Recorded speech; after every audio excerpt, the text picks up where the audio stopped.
ಎಲ್ಲರಿಗೂ ನಮಸ್ಕಾರ. ನಿಮಿಷ್ bro YouTube ಚಾನಲ್ಗೆ ಮತ್ತೆ ನಿಮ್ಮೆಲ್ಲರಿಗೂ ಸ್ವಾಗತ.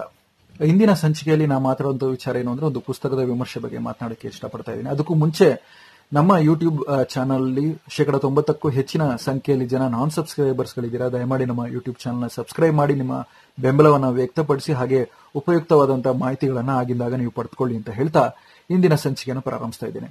ಇಂದಿನ ಸಂಚಿಕೆ ನಾನು ಓದಂತ ಒಂದು ಪುಸ್ತಕ ಇತ್ತೀಚೆಗೆ ಓದಿದೆ. ಇದು ಸಂವಿಧಾನದ ಓದು ಎನ್ನುವಂತ ಒಂದು ಪುಸ್ತಕದ ಬಗ್ಗೆ ಮಾತನಾಡೋದಕ್ಕೆ ಇಷ್ಟಪಡ್ತಾ ಇದ್ದೀನಿ. ಸಂವಿಧಾನದ ಓದು ಈ ಒಂದು ಪುಸ್ತಕವನ್ನ ನಾನು ಒಂದು 2-3 ವರ್ಷಗಳಿಂದ ನಾನು ಓದಬೇಕು ಅಂತ ಅನ್ಕೊಂತಿದ್ದೆ. ನನಗೆ ಕಾರಣಾಂತರಗಳಿಂದ ಓದಲಿಕ್ಕೆ ಅವಕಾಶ ಸಿಗ್ತಿರ್ಲಿಲ್ಲ. ಇತ್ತೀಚೆಗೆ ಈ ಒಂದು ಪುಸ್ತಕವನ್ನ ಖರೀದಿ ಮಾಡಿಬಿಟ್ಟು ಓದಲಿಕ್ಕೆ ಮುಂದಾದೆ. ತುಂಬಾ ಕಡಿಮೆ ದರದಲ್ಲಿ ಈ ಒಂದು ಪುಸ್ತಕ ಲಭ್ಯ ಇದೆ. ಕೇವಲ 60 ರೂಪಾಯಿಯಲ್ಲಿ ಈ ಒಂದು ಪುಸ್ತಕವನ್ನ ನೀವು ನವಕರ್ನಾಟಕ ಪಬ್ಲಿಕೇಶನ್ ನಲ್ಲಿ ನೀವು ಪಡಿಬಹುದು. ನಾನೇ ಅದರಲ್ಲೇ ಸಹ ನಾನು ಪರ್ಚೇಸ್ ಮಾಡಿದೆ ಆನ್ಲೈನ್ ಅಲ್ಲಿ ಅಂತ ಹೇಳಲಿಕ್ಕೆ ಇಷ್ಟಪಡ್ತೀನಿ. ಇದು ಒಂದು ವಿದ್ಯಾರ್ಥಿಗಳಿಗೆ ಮತ್ತೆ ಯುವ ಜನತೆಗೆ ಸಂವಿಧಾನದ ಬಗ್ಗೆ ಮಾಹಿತಿಯನ್ನು ನೀಡುವಂತ ಒಂದು ಕೈಪಿಡಿ ಅಂತ ಹೇಳಲಿಕ್ಕೆ ಇಷ್ಟಪಡ್ತೀನಿ. ನ್ಯಾಯಮೂರ್ತಿ ಎಚ್.ಎನ್. ನಾಗಮೋಹನ್ ದಾಸ್ ರವರು ಈ ಒಂದು ಪುಸ್ತಕವನ್ನು ಬರೆದಿದ್ದಾರೆ. ಈ ಕಿರು ಹೊತ್ತಿಗೆ ಅಂತಾನೆ ಹೇಳಲಿಕ್ಕೆ ಇಷ್ಟಪಡ್ತೀನಿ. ಇವರು ಕರ್ನಾಟಕದ ಉಚ್ಚ ನ್ಯಾಯಾಲಯದ ನಿವೃತ್ತ ನ್ಯಾಯಮೂರ್ತಿಗಳಾಗಿ ತಮ್ಮ ಸೇವೆಯನ್ನ ಸಲ್ಲಿಸಿಬಿಟ್ಟು ಹಲವಾರು ರೀತಿಯಾದಂತಹ ಮಹತ್ತರವಾದಂತಹ ಕೇಸಸ್ಗಳಿಗೆ ಇವರು ಜಡ್ಜ್ಮೆಂಟ್ ಅನ್ನ ನೀಡಿದ್ದಾರೆ. ಸಂವಿಧಾನದ ಬಗ್ಗೆ ಸುವಿಸ್ತಾರವಾಗಿ ಅಂದ್ರೆ ಒಂದು ಸರಳ ರೀತಿಯಲ್ಲಿ ಒಂದು ಓವರ್ ವ್ಯೂ ಆಗಿ ನಾವು ಈ ಒಂದು ಪುಸ್ತಕದ ಮೂಲಕ ನಾವು ತಿಳ್ಕೊಬಹುದು ಅನ್ನುವಂಥ ವಿಚಾರ. ಪ್ರತಿಯೊಬ್ಬ ಭಾರತೀಯ ಪ್ರಜೆಯೂ ಸಹ ತನ್ನ ಮನೆಯಲ್ಲಿ ಇಡಲೇಬೇಕಾದಂತಹ ಪುಸ್ತಕಗಳ ಪೈಕಿಯಲ್ಲಿ ಸಂವಿಧಾನದ ಓದು ಅನ್ನುವಂಥ ಈ ಪುಸ್ತಕ ಕೂಡ ಬಹಳ ಮುಖ್ಯ ಪಾತ್ರ ವಹಿಸುತ್ತೆ ಅನ್ನೋದ್ರಲ್ಲಿ ಎರಡನೇ ಮಾತಿಲ್ಲ. ಪ್ರತಿ ಭಾರತೀಯನೂ ಸಹ ಹೆಮ್ಮೆ ಪಡುವಂತ ಒಂದು ಅಂಶ ಏನಂದ್ರೆ ನಮ್ಮ ಈ ಒಂದು ಭಾರತದ ಸಂವಿಧಾನ. ಭಾರತದ ಸಂವಿಧಾನದ ರಚನೆಗೂ ಮುಂಚೆ ಭಾರತದ ನೆಲೆ ಹೇಗಿತ್ತು, ಭಾರತದ ಇತಿಹಾಸ ಹೇಗಿತ್ತು, ಭಾರತದ ಇತಿಹಾಸದಲ್ಲಿ ಆದಂತಹ ಬದಲಾವಣೆಗಳು, ಆ ಬದಲಾವಣೆಗಳ ಮೂಲಕ ಆದಂತಹ ಘರ್ಷಣೆಗಳು, ಆ ಘರ್ಷಣೆಗಳಿಂದ ಆದಂತಹ ಕ್ರಾಂತಿ, ಆ ಕ್ರಾಂತಿಯಿಂದ ಆದಂತಹ ಒಂದು ಬದಲಾವಣೆ, ಮತ್ತೆ ಆ ರಾಜಕೀಯವಾದಂತಹ ಬದಲಾವಣೆಗಳಾಗಿರ್ಬೋದು, ತದನಂತರ ಆದಂತಹ ಒಂದು ಸಾಂಸ್ಥಿಕ ಬದಲಾವಣೆಗಳಾಗಿರ್ಬೋದು, ಮತ್ತೆ ಅಂತಿಮವಾಗಿ ಆಳ್ವಿಕೆಯಲ್ಲಿ ಆದಂತಹ ಬದಲಾವಣೆಗಳಾಗಿರ್ಬೋದು. ಮೊಘಲರ ಒಂದು ಆಳ್ವಿಕೆ ಆಯಿತು, ಬ್ರಿಟಿಷರ ಆಳ್ವಿಕೆ ಆಯಿತು. ಅದಕ್ಕೂ ಹಿಂದೆ ನಾವು ನೋಡ್ತಾ ಹೋದ್ರೆ ನಮಗೆ ಬಹಳಷ್ಟು ರೀತಿಯಾದಂತಹ ಬದಲಾವಣೆಗಳನ್ನ ನಾವು ನೋಡಬಹುದು. ಸೈದ್ಧಾಂತಿಕವಾಗಿ, ಧಾರ್ಮಿಕವಾಗಿ ಸಹ ಬಹಳಷ್ಟು ರೀತಿಯಾದಂತಹ ಬದಲಾವಣೆಗಳು ನಮ್ಮ ಭಾರತ ಕಂಡಿದೆ ಅನ್ನುವಂಥ ವಿಚಾರ, ನಮ್ಮ ಭಾರತದ ಇತಿಹಾಸನ ಮೆಲುಕು ಹಾಕೋದಾದ್ರೆ. ಆ ರೀತಿ ಈ ಒಂದು ಪುಸ್ತಕನ ಓದ್ತಾ ಹೋದಂಗೂ ಅವರು ಲೇಖಕರು ಏನ್ ಮಾಡ್ತಾರೆ ಅಂದ್ರೆ ಈ ಪುಸ್ತಕವನ್ನ ಒಟ್ಟು 12 ಅಧ್ಯಾಯಗಳಾಗಿ ಈ ಒಂದು ಪುಸ್ತಕವನ್ನ ಅವರು ವಿಂಗಡಿಸಿದ್ದಾರೆ ಅಂತ ಹೇಳಲಿಕ್ಕೆ ಇಷ್ಟಪಡ್ತೀನಿ. 11 ಅಧ್ಯಾಯ, ಕ್ಷಮಿಸಿ, 11 ಅಧ್ಯಾಯ ಅಂದ್ರೆ ಅದು ಒಂದು ಭಾಗದ ರೀತಿಯಲ್ಲಿ ಅವರು ಬೇರ್ಪಡಿಸಿದ್ದಾರೆ. 11 ಭಾಗಗಳಾಗಿ ಅವರು ಬೇರ್ಪಡಿಸಿದ್ದಾರೆ. ಅದರಲ್ಲಿ ಭಾಗ 1 ಸಾಮಾಜಿಕ ಮತ್ತೆ ಆರ್ಥಿಕ ವ್ಯವಸ್ಥೆಗಳ ಬಗ್ಗೆ ಚರ್ಚೆ ಮಾಡ್ತಾ ಹೋಗ್ತಾರೆ. ಆದಿಕಾಲದ ಸಮುದಾಯ ಮತ್ತೆ ಸಮಾಜ ಹೇಗಿತ್ತು, ಗುಲಾಮಗಿರಿಯ ಒಂದು ಸಮಾಜ ಹೇಗಿತ್ತು, ಸಾಮಂತರ ಒಂದು ಕಾಲಘಟ್ಟದಲ್ಲಿ ಇರುವಂತಹ ಸಮಾಜ, ಬಂಡವಾಳಶಾಹಿಗಳು ಬಂದಂತ ಒಂದು ಸಮಾಜ ಹೇಗಿತ್ತು, ಮತ್ತೆ ಸಮಾಜವಾದಿಯ ಒಂದು ಸಮಾಜ ಅಂತ ಹೇಳಿ ವಿಂಗಡಿಸಿದ್ದಾರೆ ಭಾಗ 1ರಲ್ಲಿ. ಭಾಗ 2ರಲ್ಲಿ ಸಂವಿಧಾನದ ಬಗ್ಗೆ ಉಗಮ, ಸಂವಿಧಾನವನ್ನ ಹೇಗೆ ರಚನೆ ಮಾಡಲಾಯಿತು, ಯಾವ ಯಾವ ದೇಶಗಳ ಸಂವಿಧಾನವನ್ನ ಒಂದು ರೆಫರೆನ್ಸ್ ಆಗಿ ತಗೊಂಡು ಆ ಸಂವಿಧಾನದ ಅಧ್ಯಯನಗಳನ್ನ ಮಾಡಿ ಅದರಲ್ಲಿರುವಂತಹ ಉತ್ತಮವಾದಂತಹ ಗುಣಗಳನ್ನ ನಮ್ಮ ಸಂವಿಧಾನದಲ್ಲಿ ಹೇಗೆ ಅಳವಡಿಸಿಕೊಂಡಿದ್ದಾರೆ ಅನ್ನುವಂಥ ವಿಚಾರ. ಅದರಲ್ಲಿ ಇಂಗ್ಲೆಂಡ್ನ ಒಂದು ಮ್ಯಾಗ್ನಾ ಕಾರ್ಟಾ ಆಗಿರ್ಬೋದು, ಅಮೆರಿಕದ ಸಂವಿಧಾನ, ಫ್ರಾನ್ಸ್ನ ಸಂವಿಧಾನ ಆಗಿರ್ಬೋದು, ಸೋವಿಯತ್ ರಷ್ಯಾದ ಸಂವಿಧಾನ ಆಗಿರ್ಬೋದು, ಮತ್ತೆ ಮಾನವ ಹಕ್ಕುಗಳನ್ನ ಸಹ ನಮ್ಮ ಸಂವಿಧಾನದಲ್ಲಿ ಅಳವಡಿಸಿಕೊಳ್ಳಲಾಗಿದೆ ಅನ್ನುವಂಥ ವಿಚಾರ ಆಗಿರ್ಬೋದು. ಇದನ್ನ ಲೇಖಕರು ಸುವಿಸ್ತಾರವಾಗಿ ಮಾತಾಡ್ತಾ ಹೋಗ್ತಾರೆ, ಅಂದರೆ ಚರ್ಚೆ ಮಾಡ್ತಾ ಹೋಗ್ತಾರೆ ಅನ್ನೋಂತಾನೆ ಹೇಳ್ಬೋದು. ಮತ್ತೆ ಭಾಗ 3ರಲ್ಲಿ ಏನಿದೆ, ನಮ್ಮ ದೇಶದ ಬಗ್ಗೆ ಇದೆ, ನಮ್ಮ ಜನತೆ, ನಮ್ಮ ಒಂದು ಜನತೆ ಇತಿಹಾಸ, ಧರ್ಮಗಳು, ಜಾತಿಗಳು, ಮತ್ತೆ ನ್ಯಾಯ ಒಂದು ವಿತರಣೆ ವ್ಯವಸ್ಥೆ ಹೇಗಿದೆ, ಪ್ರಾಚೀನ ಭಾರತದಲ್ಲಿ ಇದ್ದಂತಹ ನ್ಯಾಯ ಪದ್ಧತಿಗಳು, ಆರ್ಥಿಕ ವ್ಯವಸ್ಥೆ, ಧಾರ್ಮಿಕ ಕಟ್ಟುಪಾಡು, ಸಾಮಾಜಿಕ ಮೌಲ್ಯಗಳು ಮತ್ತು ಮೂಢನಂಬಿಕೆಗಳು, ಇದರ ಬಗ್ಗೆ ಸುವಿಸ್ತಾರವಾಗಿ ಭಾಗ 3 ಮಾತನಾಡ್ತಾ ಹೋಗುತ್ತೆ. ಭಾಗ 4ರಲ್ಲಿ ಏನು ಅಂದ್ರೆ ಭಾರತದ ಒಂದು ಸ್ವಾತಂತ್ರ್ಯದ ಹೋರಾಟದ ಬಗ್ಗೆ ಭಾಗ 4ನ್ನ ಇದು ಮಾಡಲಾಗಿದೆ. ಭಾಗ 5ರಲ್ಲಿ ಭಾರತ ಸಂವಿಧಾನದ ರಚನೆ, ಸಂವಿಧಾನದ ಒಂದು ಸಭೆ ಹೇಗೆ ನಡೀತು, ಒಂದು ಪ್ರೇರಕಾಂಶಗಳು, ಕರಡು ಸಂವಿಧಾನದ ಅಳವಡಿಕೆ. ಭಾಗ 6ರಲ್ಲಿ ನಮ್ಮ ಸಂವಿಧಾನದಲ್ಲಿ ಏನಿದೆ ಅನ್ನುವಂಥ ವಿಚಾರ, ಮತ್ತೆ ಮೂಲ ತತ್ವಗಳನ್ನ, ಭಾಗ 7ರಲ್ಲಿ ಸಂವಿಧಾನದ ಮೂಲ ತತ್ವಗಳು, ಭಾಗ 8ರಲ್ಲಿ ಸಂವಿಧಾನದ ತಿದ್ದುಪಡಿಗಳು, ಭಾಗ 9 ಗಣರಾಜ್ಯ ಭಾರತದ ಸಾಧನೆಗಳು, ಮತ್ತೆ ಭಾಗ 10 ನಮ್ಮ ಮುಂದಿರುವಂತಹ ಒಂದು ಸವಾಲುಗಳು ಏನು ಅನ್ನೋದರ ಬಗ್ಗೆ ಹೇಳಿದ್ದಾರೆ. ಮತ್ತೆ ಭಾಗ 11ರಲ್ಲಿ ಮುಂದಿನ ದಾರಿ ಏನು ಅನ್ನುವಂಥ ವಿಚಾರವನ್ನ ಲೇಖಕರು ವ್ಯಕ್ತಪಡಿಸಿದ್ದಾರೆ. ಸುಮಾರು 112 ಪುಟಗಳು ಇರುವಂತಹ ಈ ಒಂದು ಪುಸ್ತಕ, ಒಂದು ಕಿರು ಹೊತ್ತಿಗೆ ಈ ಸಂವಿಧಾನ ಓದು ಅಂತ ಹೇಳಲಿಕ್ಕೆ ಇಷ್ಟಪಡ್ತೀನಿ. ಬಹಳಷ್ಟು ಸ್ವಾರಸ್ಯಕರವಾದಂತಹ ವಿಚಾರಗಳು ಸಹ ನಮಗೆ ಈ ಒಂದು ಸಂವಿಧಾನ ಈ ಒಂದು ಪುಸ್ತಕನ ಓದ್ಬೇಕಾದ್ರೆ ನಮಗೆ ಸಿಗುತ್ತೆ ಅನ್ನುವಂಥ ವಿಷಯ. ನಂದಲಾಲ್ ಬೋಸ್ ರವರ ಬಗ್ಗೆ ಒಂದು ಮಾಹಿತಿ ಸಿಗುತ್ತೆ ಇದರಲ್ಲಿ.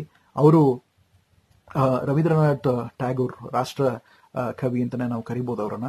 ರಾಷ್ಟ್ರ ಕವಿಯಾದಂತಹ ರಾಜ ಋಷಿಯಾದಂತಹ ರವೀಂದ್ರನಾಥ್ ಟ್ಯಾಗೋರ್ ಅವರ ಶಿಷ್ಯರಾಗಿ ಅವರು ತಮ್ಮ ಒಂದು ಕಲೆಯಲ್ಲಿ ಬರವಣಿಗೆ ಮೂಲಕ ಮತ್ತೆ ಪೇಂಟಿಂಗ್ಸ್ ಗಳ ಮೂಲಕ ಕಲಾಕೃತಿಗಳ ಮೂಲಕ ತಮ್ಮನ್ನು ತಾವು ಗುರುತಿಸಿಕೊಂಡವರು. ಈ ಸಂವಿಧಾನದ ರಚನೆಯಲ್ಲಿ ಅವರ ಪಾತ್ರ, ಅವರ ಕೊಡುಗೆ ಬಹಳಷ್ಟು ದೊಡ್ಡದು ಅಂತ ಹೇಳಲಿಕ್ಕೆ ಇಲ್ಲಿ ಇಷ್ಟಪಡ್ತೀನಿ.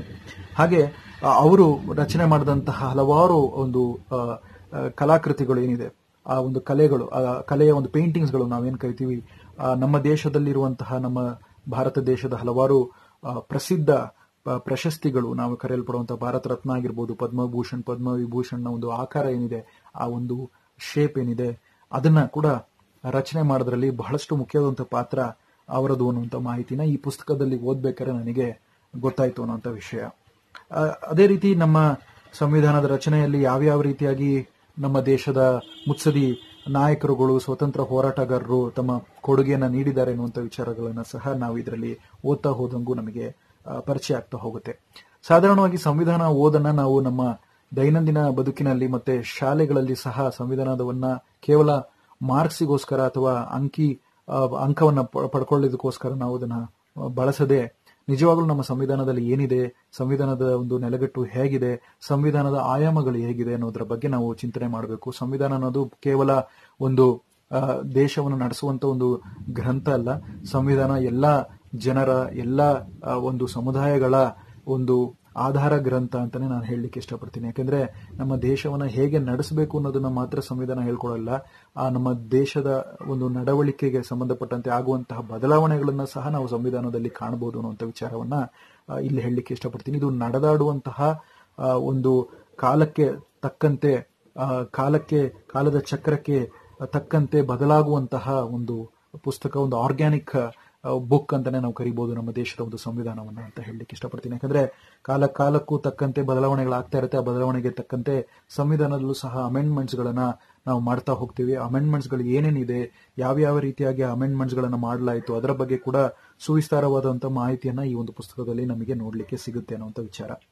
ನಮ್ಮ ಸಂವಿಧಾನದಲ್ಲಿ ಇರುವಂತಹ ಪರಿಚ್ಛೇದಗಳು ಏನು, ಮತ್ತೆ ರಾಜ್ಯಗಳ ಮತ್ತೆ ನಮ್ಮ ರಾಷ್ಟ್ರದ ವ್ಯವಸ್ಥೆ ಹೇಗೆ, ಒಕ್ಕೂಟ ವ್ಯವಸ್ಥೆ ಅಂದ್ರೆ ಏನು, ಒಕ್ಕೂಟ ವ್ಯವಸ್ಥೆಯ ಅಡಿಯಲ್ಲಿ ರಾಜ್ಯಗಳ ಪಾತ್ರಗಳೇನು, ರಾಜ್ಯಗಳಿಗೆ ಸಿಗುವಂತಹ ಸವಲತ್ತುಗಳೇನು, ಮತ್ತೆ ರಾಜ್ಯಗಳಲ್ಲಿ ಇರುವಂತಹ ಹಲವಾರು ಈ ಡಿಪಾರ್ಟ್ಮೆಂಟ್ಸ್ಗಳು ಅಂತ ನಾವೇನ್ ಕರಿತೀವಿ, ಅದು ಹೇಗೆ ಸಂವಿಧಾನದ ಒಂದು ಆಶಯಗಳನ್ನ ಎತ್ತಿ ಹಿಡಿಯುತ್ತೆ ಅನ್ನುವಂಥ ವಿಚಾರ ಆಗಿರ್ಬೋದು.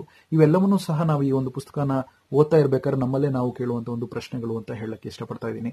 ಮೀಸಲಾತಿ ಕುರಿತಾಗಿ ಬಹಳಷ್ಟು ಸುವಿಸ್ತಾರವಾಗಿ ಮೀಸಲಾತಿಯ ಬಗ್ಗೆ ನಾವು ಅರಿಬೇಕು ಅಂತಂದ್ರೆ ನಮ್ಮ ಸಂವಿಧಾನನ ನಾವು ಆಳವಾಗಿ ಓದಬೇಕು ಅನ್ನುವಂಥ ವಿಚಾರ. ಮೀಸಲಾತಿ ಅವಶ್ಯಕತೆ ಯಾಕೆ ಬೇಕು ಅನ್ನುವಂಥ ವಿಚಾರವನ್ನ ನಮ್ಮ ಸಂವಿಧಾನ ಒಂದು ಸಲ ಅಲ್ಲ, ಮತ್ತೆ ಓದಿದಾಗ ಮಾತ್ರ ನಮಗೆ ಅದು ಗೊತ್ತಾಗುತ್ತೆ. ಒಂದು ಸಾಧಾರಣವಾದಂತಹ ಧರ್ಮ ಗ್ರಂಥವನ್ನ ಪದೇ ನಾವು ಓದ್ತಾ ಹೋದಂಗೂ ಅದರಲ್ಲಿರುವಂತಹ ಮಾಹಿತಿನ ನಮಗೆ ಹೇಗೆ ಮನಸ್ಸಾರೆ ಅದು ನಮಗೆ ಆಳವಾಗಿ ಹೋಗುತ್ತೋ, ಅದೇ ರೀತಿ ನಮ್ಮ ಬೇರೂರುತ್ತೋ, ಅದೇ ರೀತಿಯಲ್ಲಿ ನಮ್ಮ ಸಂವಿಧಾನವನ್ನು ನಾವು ಆಗಾಗ ಓದ್ತಾ ಇರೋದ್ರ ಮೂಲಕ ನಮ್ಮಲ್ಲಿ ಒಂದು ಇರುವಂತಹ ಭಿನ್ನಾಭಿಪ್ರಾಯಗಳೆಲ್ಲವೂ ಸಹ ದೂರ ಆಗುತ್ತೆ. ಹಾಗೆ ನಮ್ಮ ದೇಶದಲ್ಲಿ ಸಹ ನಾವು ಮಾಡುವಂತಹ ಪ್ರಗತಿ ಏನಿದೆ ಅದಕ್ಕೆ ತಕ್ಕಂತ ಸೂಕ್ತವಾದಂತಹ ನೆಲೆಗಟ್ಟಿನಲ್ಲಿ ನಮ್ಮ ಸಂವಿಧಾನವನ್ನು ಕಾಣಬಹುದು ಅನ್ನುವಂಥ ವಿಚಾರ.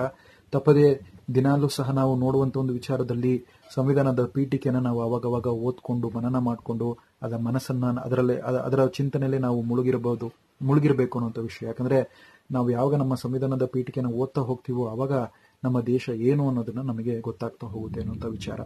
ಆದ್ರಿಂದ ಎಲ್ಲರೂ ಸಹ ಈ ಒಂದು ಪುಸ್ತಕವನ್ನ ಒಮ್ಮೆನಾರು ಓದಿ ನೋಡಿ. ನಮ್ಮ ಸಂವಿಧಾನದ ಪೀಠಿಕೆ ಇದೆ, ಈ ಪುಸ್ತಕದ ಹಿಂದೆ ಅದನ್ನ ಓದಿ. ಅದೇ ರೀತಿ ಈ ಒಂದು ಪುಸ್ತಕವನ್ನ ಖರೀದಿ ಮಾಡಿ ನಿಮ್ಮ ಮಕ್ಕಳಿಗೆ ಅಥವಾ ಶಿಕ್ಷಕರಾಗಿದ್ದಲ್ಲಿ ಶಾಲೆಯಲ್ಲಿ ಇದರ ಬಗ್ಗೆ ಒಂದು ಚರ್ಚೆ ಆಗಿರ್ಬೋದು, ಅಥವಾ ಬಿಡುವಿನ ಸಮಯದಲ್ಲಿ ಕೂಡ ನೀವು ಶಾಲೆಯ ಒಂದು ಫ್ರೀ ಪೀರಿಯಡ್ ಅಲ್ಲಿ ಕೂಡ ಇದರ ಬಗ್ಗೆ ಡಿಸ್ಕಷನ್ಸ್ ಗಳನ್ನ ಮಾಡೋದಾಗಿರ್ಬೋದು, ಅಥವಾ ನೀವು ಪೇರೆಂಟ್ಸ್ ಆಗಿದ್ರೆ, ಪೋಷಕರಾಗಿದ್ರೆ ನಿಮ್ಮ ಮಕ್ಕಳಿಗೆ ಸಹ ಇದರ ಬಗ್ಗೆ ಒಮ್ಮೆ ಈ ಒಂದು ಪುಸ್ತಕನ ನೀವು ಓದ್ಬಿಟ್ಟು ನಿಮ್ಗೆ ಎಷ್ಟು ಅರ್ಥ ಆಗಿದೆಯೋ ಅದರ ಬಗ್ಗೆ ಅದರ ಮಾಹಿತಿನ ನಿಮ್ಮ ಮಕ್ಕಳಿಗೆ ನೀಡಿ, ತದನಂತರ ಅವ್ರಿಗೂ ಓದಕ್ಕೆ ಹೇಳಿ. ವಾರಾಂತ್ಯದಲ್ಲಿರುವಂತಹ ಒಂದು ಭಾನುವಾರದ ಸಮಯದ ಮಧ್ಯಾಹ್ನದ ಊಟದ ಸಮಯದಲ್ಲಿ ಇದರ ಬಗ್ಗೆ ಚರ್ಚೆಗಳನ್ನ ಮಾಡಿ, ಇದು ಮಾಡೋದ್ರ ಮೂಲಕ ಇನ್ನಷ್ಟು ಹಲವಾರು ಮಾಹಿತಿಗಳು ನಿಮಗೆ ಸಿಗುತ್ತೆ. ಅದೇ ರೀತಿ ಸಂವಿಧಾನಕ್ಕೆ ಸಂಬಂಧಪಟ್ಟಂತೆ ಇನ್ನೂ ಹಲವಾರು ಪುಸ್ತಕಗಳು ಬಂದಿದೆ ಕನ್ನಡದಲ್ಲಿ. ಮುಂದಿನ ದಿನಗಳಲ್ಲಿ ನಾನು ಆ ಒಂದು ಪುಸ್ತಕಗಳನ್ನು ಓದ್ತಾ ಇದ್ದೇನೆ. ಒಂದೊಂದಾಗಿ ಆ ಒಂದು ಪುಸ್ತಕದ ಪರಿಚಯವನ್ನು ನಾನು ಮಾಡಲಿಕ್ಕೆ ಇಷ್ಟಪಡ್ತೀನಿ ಅಂತ ಹೇಳ್ತಾ, ಮುಂದಿನ ಸಂಚಿಕೆಯಲ್ಲಿ ಇನ್ನೊಂದು ಸ್ವಾರಸ್ಯಕರವಾದಂತಹ ವಿಚಾರದೊಂದಿಗೆ ಮತ್ತೆ ನಿಮ್ಮ ಭೇಟಿ. ತಪ್ಪದೆ ನಮ್ಮ ಯೂಟ್ಯೂಬ್ ಚಾನಲ್ ಲೈಕ್ ಮಾಡಿ, ನಿಮ್ಮ ಅನಿಸಿಕೆ ಅಭಿಪ್ರಾಯಗಳನ್ನು ಕಾಮೆಂಟ್ಗಳ ಮೂಲಕ ತಿಳಿಸಿ. ತಪ್ಪದೆ ನಮ್ಮ ಯೂಟ್ಯೂಬ್ ಚಾನಲ್ನ ಸಬ್ಸ್ಕ್ರೈಬ್ ಮಾಡಿ, ಈ ವಿಡಿಯೋನ ಲೈಕ್ ಮಾಡಿ ಅಂತ ಹೇಳ್ತಾ ಮುಂದಿನ ಸಂಚಿಕೆಯಲ್ಲಿ ಮತ್ತೆ ನಿಮ್ಮ ಭೇಟಿ. ಧನ್ಯವಾದಗಳು. ನಿಮ್ಮ ಸಂದೇಶ.